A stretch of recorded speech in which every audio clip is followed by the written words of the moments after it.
नमस्कार दोस्तों।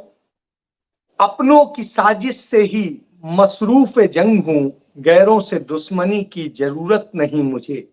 सैयद मोहम्मद असगरी आरिफ साहब के ये पंक्तियां हैं और इन पंक्तियों के साथ अपनी बात शुरू करता हूं। निश्चित रूप से आज अपने ही साजिश कर रहे हैं। अपने क्यों कह रहा हूं? क्योंकि जिस तरीके से ये वायदे किए जाते हैं, जिस तरीके से तमाम सारे जुमले दिए जाते हैं और वो जुमले कैसे साबित होते हैं।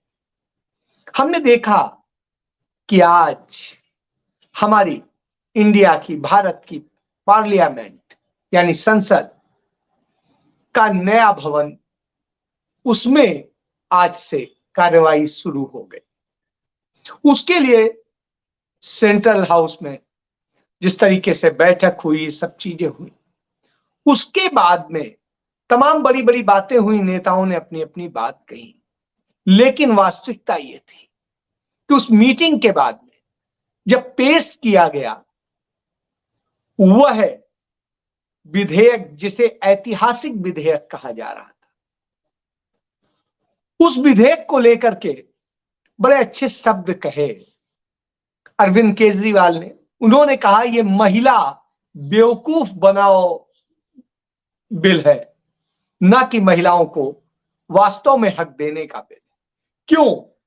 क्योंकि 2014 में जब कांग्रेस की सरकार गई थी, उस समय वह राज्यसभा में महिला आरक्षण बिल पास करके गई थी। जो नियम है उसके मुताबिक जो राज्यसभा में बिल पास हो चुका होता है वो खत्म नहीं होता है जब तक उसे खत्म न किया जाए। तो यानी वो लोकसभा में कभी भी पेश किया जा सकता है। लेकिन जो मौजूदा सरकार है उसने जनगणना के तमाम डाटा आने के बाद भी उसे लागू कराने के लिए कार्यवाही नहीं की, लोकसभा में पास नहीं कराया। जबकि वो सरकार है, जब आई थी तो इसने वायदे किए थे कि हम यह महिला आरक्षण देंगे, महिलाओं को हक देंगे। बहुत हुई नारी पर वार, अब की बार मोदी सरकार। तो जब यह कहा जाता था तो आज स्थिति यह है कि बिल्कुल इससे उलट। चाहे राजीव गांधी हो, जिन्होंने महिलाओं को पंचायतों में, नगर पंचायतों में 30% आरक्षण देने की महिलाओं के लिए व्यवस्था की थी, यह शुरुआत थी।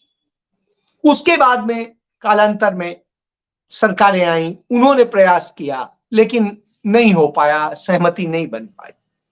फिर कांग्रेस पार्टी ने इस पर गंभीरता से प्रयास किया। श्रीमती सोनिया गांधी का ये अडिग वो था निर्णय कि हमें महिलाओं को हक देना है।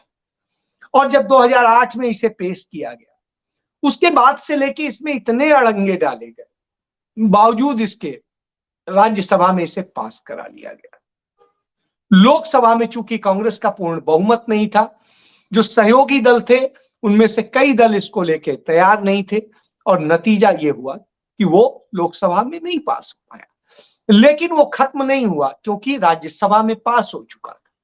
तो ऐसी स्थिति में जो मोदी की सरकार थी, वो पूर्ण बहुमत से आई सरकार थी, उसके पास अख्तियार था कि वो उसको पास करा दे। लेकिन उसके बावजूद उसने इस पर कोई काम नहीं किया। अभी आपको, हमको सबको पता है, कांग्रेस की CWC की मीटिंग थी।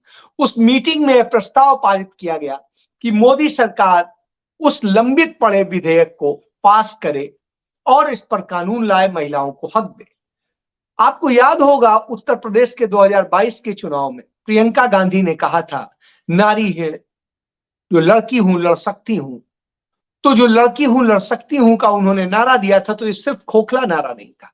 उन्होंने वायदा किया था कि हम 40% टिकट जो है महिलाओं को देंगे और उन्होंने दिया। उन्होंने कहा हारे जीते कोई फर्क नहीं पड़ता, लेकिन हम अपनी बात से फिरेंगे नहीं। और वो तमाम सीटें हार गए। लेकिन उसके बावजूद उन्होंने इस पर वो नहीं कहा। और मैं कहूंगा कि कांग्रेस पार्टी के पास में जो सीटें हैं उसमें एक महिला जो है उसकी प्रमुख है। तो यह एक भाग्य की बात है। इसके बाद में इसको लेके बड़े प्रयास हुए लेकिन चीजें अटकती रही। अब जब ये CWC ने इसको उठाया और सारी चीजें इसको लेके शोर मचाया, तो नतीजा ये हुआ कि नरेंद्र मोदी सरकार आज बिल तो लेके आई, और लेके जब आई तो साहब सबसे बड़ी बात यह है, वो इतना बड़ा जुमला साबित हुआ जिसकी संभावना ही नहीं थी। उसने कहा यह बिल तब लागू होगा जब जनगणना हो जाएगी, जनगणना के बाद परिसीमन हो जाएगा और उसके बाद होगा। साहब क्यों? अभी 2024 में लोकसभा चुनाव होना है, आप कराइए। और जनगणना आपने नहीं कराई है, कोई जनता का इसमें तो कोई दोष नहीं, महिलाओं का तो कोई दोष नहीं, तो ये ढकोसला मत की। लेकिन आप कहने को हो कि हाँ हमने किया और करें भी नहीं, तो यह नरेंद्र मोदी सरकार की नीति है। और इस नीति के चलते वह बिल जैसा सामने आया वो शर्मनाक स्थिति में, इसको लेकर के हालांकि कांग्रेस पार्टी हो या तमाम विपक्ष हो, उसने इसका समर्थन किया इस आधार पर कि महिलाओं को हक मिल रहा है। लेकिन महिलाओं का हक किस तरीके से उसमें मारा भी गया है, धोखा दिया गया है और बड़े सलीके से दिया गया है। आरक्षित वर्ग की महिलाओं के साथ में धोखा है, उसके अलावा सामान्य महिलाओं के साथ भी धोखा है, तो उसमें सिर्फ धोखा ही धोखा है। बहरहाल सभी ने समर्थन किया, क्योंकि महिलाओं को हक देने की बात करते हैं तो साहब थोड़ा ही मिले, लेकिन मिलना चाहिए, जरूर मिले। तो सोनिया गांधी ने इसको लेके बड़ा साफ कहा कि अपना ही है, इसलिए हम तो समर्थन करेंगे, लेकिन इसमें जो चीजें थी, जो प्रावधान थे, उनको उसी रूप में होना चाहिए। महिलाओं को पूरा हक मिलना चाहिए, अधूरा नहीं।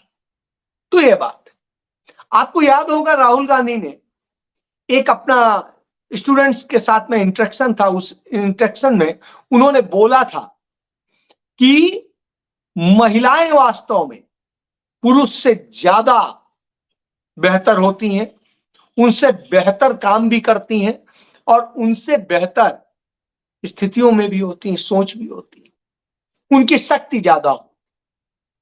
तो आप समझिए, उन्होंने कहा था बराबरी नहीं है, महिलाएं आगे हैं, बड़ी हैं, उनको उस तरह से हक मिलना ही चाहिए।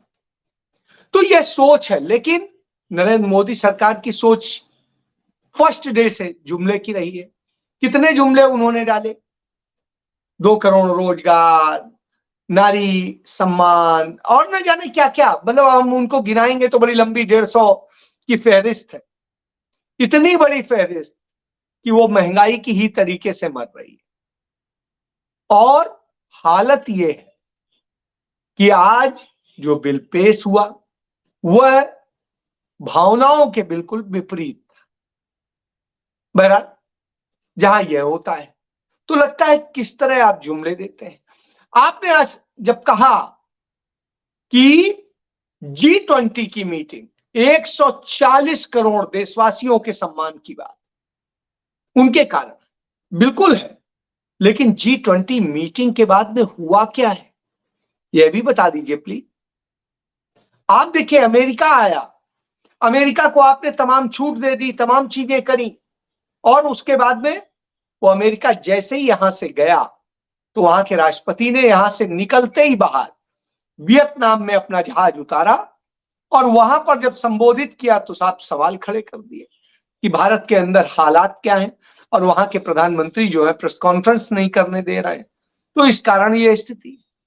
इसके बाद में दूसरा आप देखिए, कनाडा आया, कनाडा के जो प्रधानमंत्री हैं उनके साथ आपने बड़ी बातें की और ट्रेड पर आपके साथ समझौता होना था, उन्होंने वहां पहुंचते ही उस ट्रेड के समझौते को होल्ड कर दिया, उन्होंने कहा नहीं।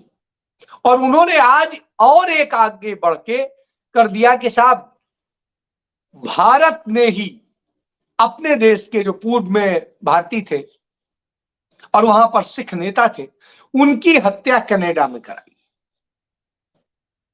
तो भारत वहां पर जाके कत्ल करवा रहा है, ये उनका आरोप। इस पर दोनों के उसमें तनातनी हुई, उन्होंने इनके राजदूत को निकाला, उन्होंने उनके उसको वो किया, और इस तरह से उच्चायोग और सब में ये खेल हो गया।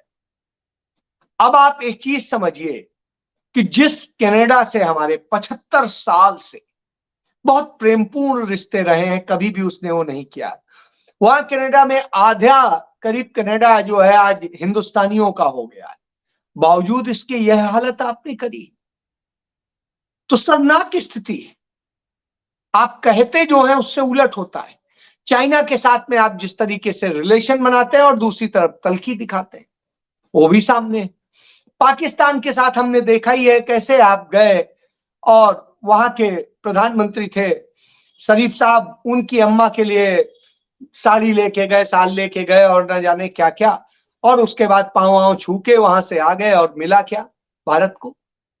उसके अलावा आप देखिए जहां जहां भी है, आज रसिया हमको आंख दिखा रहा है, वो भी हमारे यहां नहीं आया। और ये तो साहब आपने तो कहीं का नहीं छोड़ा, ना आपकी कूटनीति अच्छी, ना आपकी गृह नीति अच्छी, ना आपकी महिलाओं के प्रति नीति अच्छी, ना आपकी अर्थनीति अच्छी। और स्थिति है महिलाओं के सम्मान की आप बात करते हैं, और भारत की प्रथम नागरिक महिला है, आदिवासी समुदाय से आती हैं, SC ST की हैं, और इसके बावजूद आप चूंकि शायद या तो चिढ़ते होंगे SC ST से और दलित से, तो इसलिए आज आपने भी उन्हें नहीं बुलाया, ना उद्घाटन पे बुलाया था और ना आज पहले सत्र के मौके पर बुलाया। वहां आपने उपराष्ट्रपति को बैठाया, उन्हें नहीं बैठाया। विपक्ष के नेता की तो आपकी मजबूरी थी, आप बदल नहीं सकते हैं, इसलिए मल्लिकार्जुन खड़गे को बैठाना पड़ा। तो आपका चरित्र यह है कि आप झूठ बोलते हैं, आप सम्मान की बात करते हैं लेकिन सम्मान छीनते हैं। वहीं दूसरी तरफ आप जिस तरीके से तमाम खेल रच रहे हैं, उनका नतीजा कितना खराब।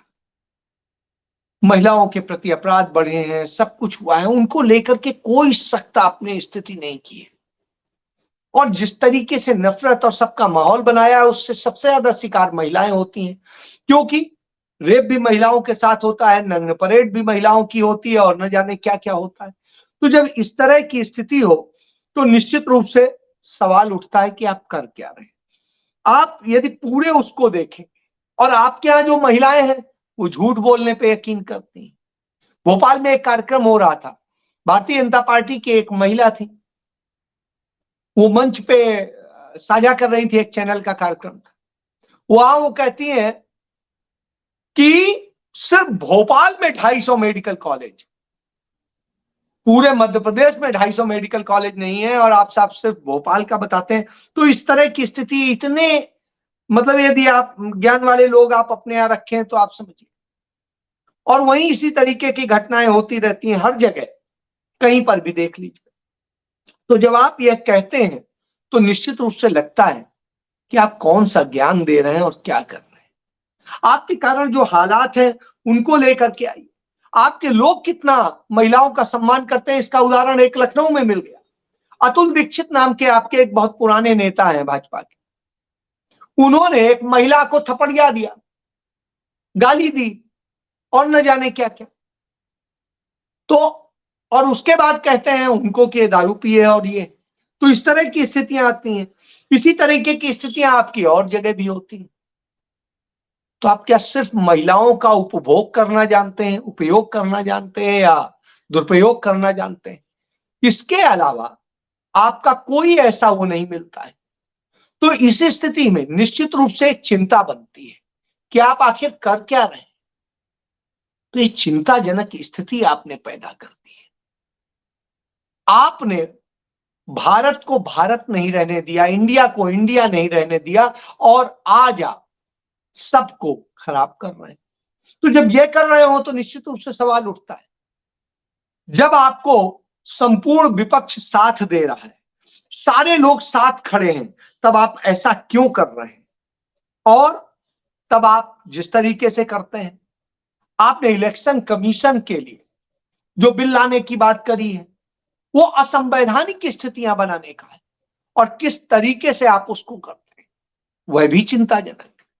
तो ये चिंताएं सामने मौजूद हैं, और जिस तरीके से आपने किया है, तो उससे आज देश के लोग ये सोचते हैं कि ये हमारा प्रधानमंत्री है या झूठों का गुब्बारा, तो साहब हम ये देख रहे हैं। वहीं दूसरी तरफ कांग्रेस पार्टी जब सच बोलती है, सवाल उठाती है, राहुल गांधी हो या मल्लिकार्जुन खड़गे हो, सोनिया गांधी हो या अधीर रंजन चौधरी हो या जो भी, तो आपको तकलीफ हो जाती है। यही समस्या है। इसलिए कम से कम सच को जानना सीखिए। सच से शायद आपका वास्ता नहीं है, इसलिए समस्या है। तो कृपया आप सच जानिए, लोगों को समाधान दीजिए, झूठे वायदे मत कीजिए। यही हम उम्मीद करते हैं प्रधानमंत्री से। लेकिन ना आप अच्छी अर्थव्यवस्था दे सकते हैं, ना अच्छी कूटनीति दे सकते हैं, ना देश के अंदर अच्छी शिक्षा दे सकते हैं, ना बाहर जाने का मौका दे सकते हैं। आपने माहौल इतना बिगाड़ा है कि दुनिया में हमारे लिए जगह नहीं उतनी बन पा रही। यही तकलीफ है और इसके कारण अंततः इस देश के नागरिक सफर करते हैं, आपको कोई फर्क पड़े या ना पड़े। इसलिए हर किसी को जानना चाहिए कि इस तरह की नफरत की चीजों से कैसे बचा जाए, इनका समाधान क्या है। और इनका समाधान जब लोगों से कहते हैं तो यही है कि आपको आईना दिखाया जाए। तो सभी यदि आईना दिखाएंगे, इनको बताएंगे और सच के साथ खड़े होंगे, तो शायद इनकी हिम्मत नहीं पड़ेगी कुछ गलत करने की। जय हिंद।